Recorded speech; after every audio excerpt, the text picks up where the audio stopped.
Hello everyone, this is Battlebots Explained here, and I wanted to welcome you guys to Robot Arena 2 DSL. Now, I have gotten a few requests over my past gameplay videos that I should check DSL out, so I did. And let's just say that it's a completely different ball game entirely in comparison to regular Robot Arena 2. I have played it for about, say, a week and a half, 2 weeks now, and I've made a few robots that I would like to show you guys. Now, I'd just like to let you guys know I am not an expert at this game yet, but hopefully I will one day. If you guys have not subscribed to the channel, please subscribe now. And also, I did unveil all of the competitors for LEGO BattleBots Season 3. The video is up on my channel now, so please go check that out. Okay, so I am going to first show you guys a few bots that I've built. Now, keep in mind, like I said, I haven't been doing DSL for very long, so I don't have very many bots here yet, but I have made a few. For instance, I did make Titan in DSL. Now, the first thing you guys are probably going to notice about this Titan is it has this self-riding arm. I know that Titan does not have a self-riding arm in any version that I have made of him, but guys, there is a reason why he has a self-riding arm, because it was okay in regular Robot Arena 2 for Titan not to have a self-riding arm, and to just to not be an invertible bot, because the AI opponents in regular Robot Arena 2 were not all that difficult. The good thing about that is that it enables you the ability to test out all sorts of new designs without the fear of instantly being destroyed, but at the same time it can be a little bit boring if you're not constantly challenged. And let me tell you guys, if you haven't played DSL, oh, that was a good hit there. If you have not played DSL, you do not know the definition of difficulty when it comes to a robot combat game. Because from my experience, this is the hardest one I've ever played. And I play the robot champions sometimes with other people, mostly with the AI robots, and sometimes it would be difficult, but I was able to eventually master it. However, DSL, I just can't quite get around how difficult the AI opponents are, so that's why I had to add the self-riding arm. Titan is not too low to the ground, and he is constantly getting flipped over, so I had to have the self-riding arm in order to simply exist and just, compete.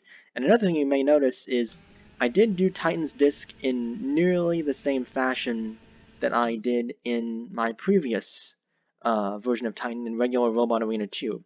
So let's take Titan into a fight real quick and see how he does, shall we?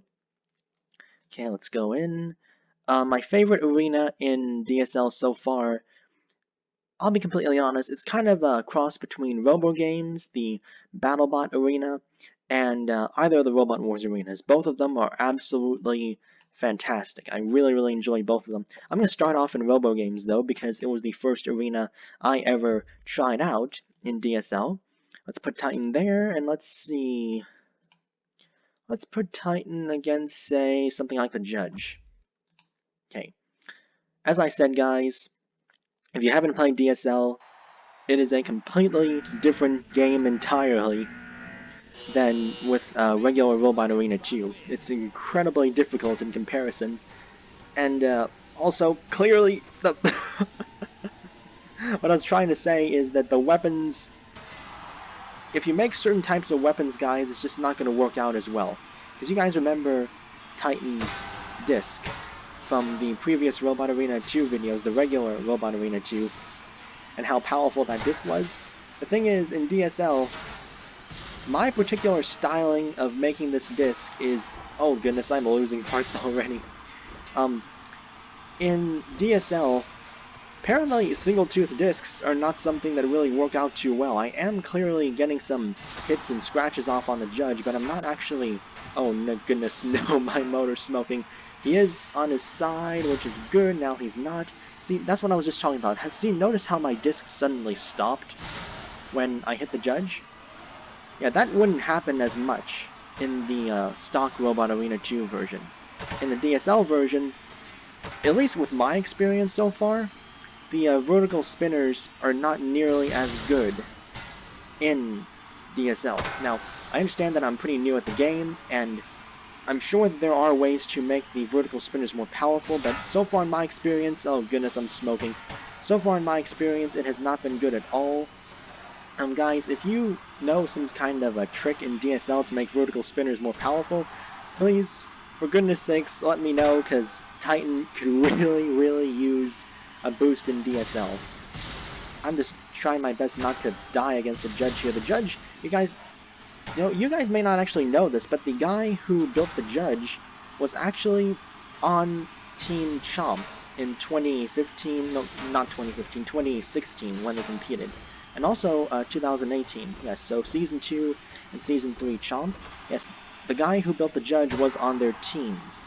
So, the judge, it's a pretty interesting design. For its time, it had a very powerful hammer, until of course it ended up dealing with the likes of Tubestone, Megabyte, and so on. I am just gonna barely win this fight, I think. Guys, this is not at all the glorious return, or the glorious version of Titan that I had envisioned. But don't worry guys, Titan may not be the best bot in DSL. He's certainly not too good of a bot in DSL, at least right now. Maybe I'll upgrade him in the future. I will upgrade him in the future as soon as I know more tricks in DSL and how all the parts work. Oh my goodness. Oh my goodness, the judge is flipped over. I don't think I'm going to get the KO, but I will win. Oh no, I'm not going to win the decision. Oh no. Oh no, I'm not going to win the decision. There's not enough. Oh. And I was so close to winning the decision. Well, you know, in real life, I probably would have won that fight, because the judge would have been immobilized, and also he took a whole lot of damage. Well, I mean, then again, I took a lot of damage too, but anyway.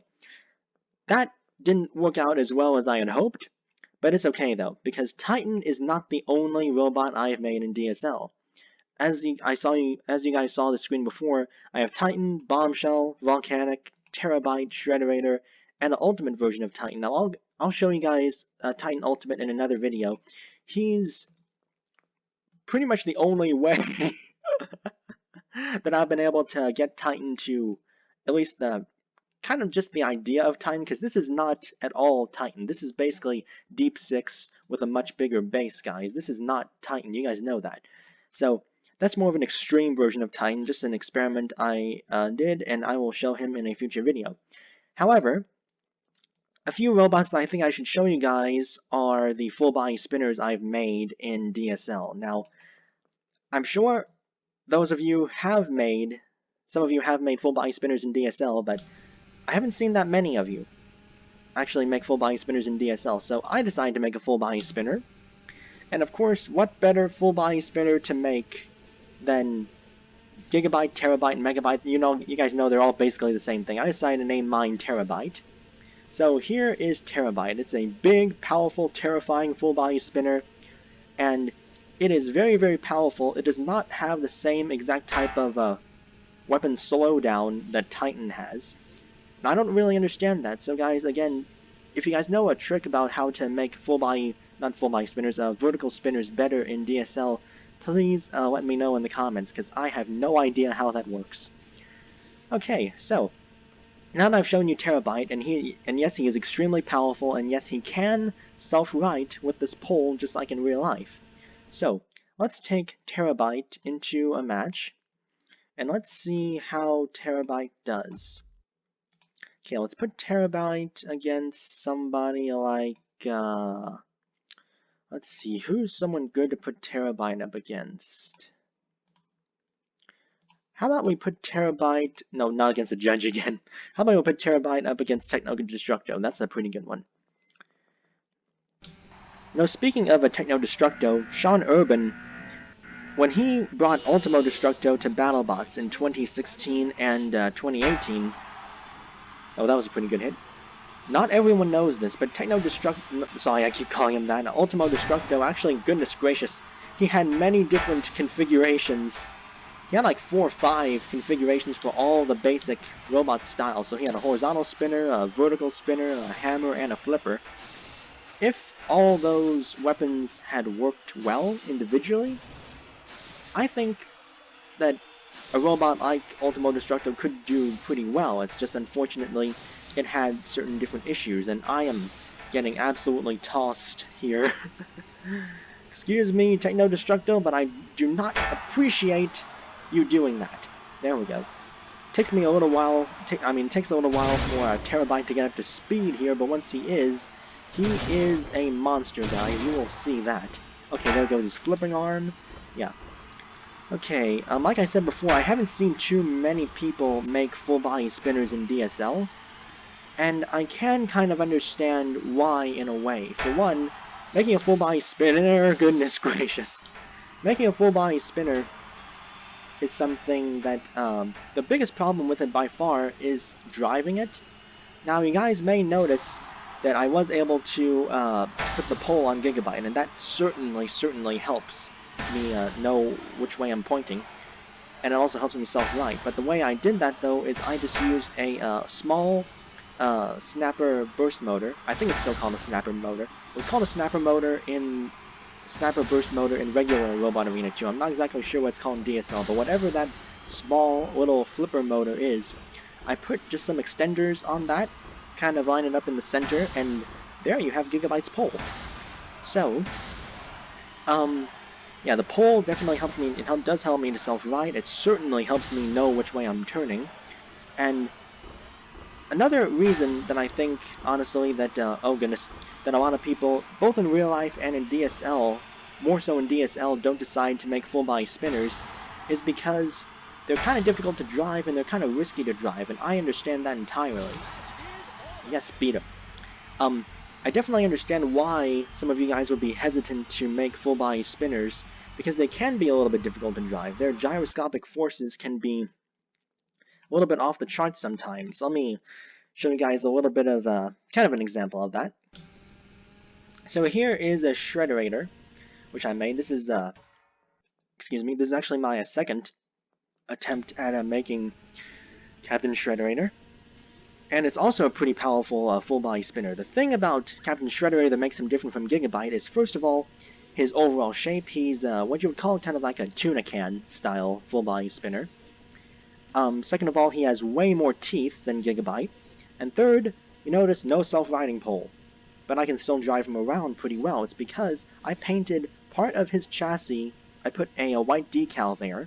So now, in the heat of battle, I can see that white section of the robot, and I'll know which direction I'm facing. And that is really important if you make a full-body spinner. You need to know which way you're facing. Now, let me actually go up against somebody who I can really demonstrate can really be a problem for a full-body spinner. And like I was mentioning before, a lot of people are worried about building full-body spinners because they can be a tad uncontrollable. Let me show you guys a little example of how a full-body spinner can be driven in such a way that it's not going to affect your driving as much, and you're not going to get tossed around as much as you may think. Now, this is a little trick that takes some getting used to, and it definitely takes some perfect driving to do, and I probably won't be able to get it on the first try, but I should be able to still beat this guy regardless. Oh, goodness. It's okay, it's okay. I should be able to get up eventually just with the gyroscopic force of my spinning shell. I should be able to get back up. You know, Shredderator on his side, he looks like a giant saw blade. He really looks like it.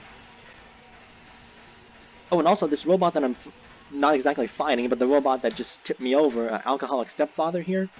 You guys may not know this, but he is Ray Billings' favorite robot. Yes, because Alcoholic Stepfather fought the very first version of Tombstone at a really old, I can't remember if it was a Robo Games event or what it was, but it was a very old event. And Alcoholic Stepfather here defeated Tombstone. And Ray Billings said that Alcoholic Stepfather was his favorite robot. And if you don't believe me, look on Battlebots' website. It's true. Okay, so, oh goodness. You know, maybe Shredderator wasn't exactly the best full-body spinner to fight Alcoholic Stepfather with, because he's got a big wedge, and I am not invertible, so that could be a little bit of an issue. But you guys may notice the way I'm driving. I am avoiding, or doing my best to avoid, the one particular side of his wedge, and I'm kind of failing right now, but I'm trying to avoid the right side of his wedge there, or from my perspective, his right side, because that's the side I'm going to get thrown up on. See? That time, when I hit the other side of the wedge, I was able to knock him away, and if I get hit on this other side of the wedge, I'm going to go upward. But because I hit that side, now I'm doing damage to him. It's a little trick that I figured out over the course of doing a lot of these different robot combat games, and also with the Lego Battlebots experience too. Oh goodness. Every time as a full body spinner that you get launched, it's dangerous. Okay, I'm alright so far. There's another good hit. I am just trying to attack that one side of the wedge as much as I possibly can, because the more damage I do, I'll eventually be able to rip the wedge off. And once the wedge is off, then he'll be, oh goodness, goodness, goodness, goodness, goodness, no! Shredderator! Shredderator, no! Oh man. Oh my goodness, I'm sitting right on top of him. No, no, no, calm down, Shredderator, calm down. Oh, he lost his wedge. He has lost the wedge, everybody. He is now completely vulnerable. It's just I don't have enough time left in this match to completely destroy him. But if I did have time, he would be absolutely toast right now. You know what? I don't care that the match is over. I think I'm going to go in Ray Billings style and just keep attacking for a little while. So yeah, guys, that is how, or at least how I drive full body spinners in DSL. And also how I made full-body spinners in DSL. They're extremely powerful, but they can be a little bit uncontrollable, a little bit difficult to drive, but once you master them, they are absolutely fantastic. So, that's going to do it for this episode of DSL, or me playing DSL anyway. I had a lot of fun with it. It can be a frustrating game at times, just learning the mechanics, and the AI in this game is crazy hard, but it has so many tools that you can use to create. There are so many more parts, so many more options, and you can make full-body spinners in it, which is absolutely fantastic. So guys, I hope you liked this video. Please subscribe if you have not. Also, my new second edition of my LEGO ebook is now available. I'll put the link in the description, guys. Please check that out. Also, LEGO Battlebots Season 3 Episode 1 will debut this Friday. And again, I already announced the competitors in a previous video. So, thank you guys for watching, and yeah, I will see you guys in the near future.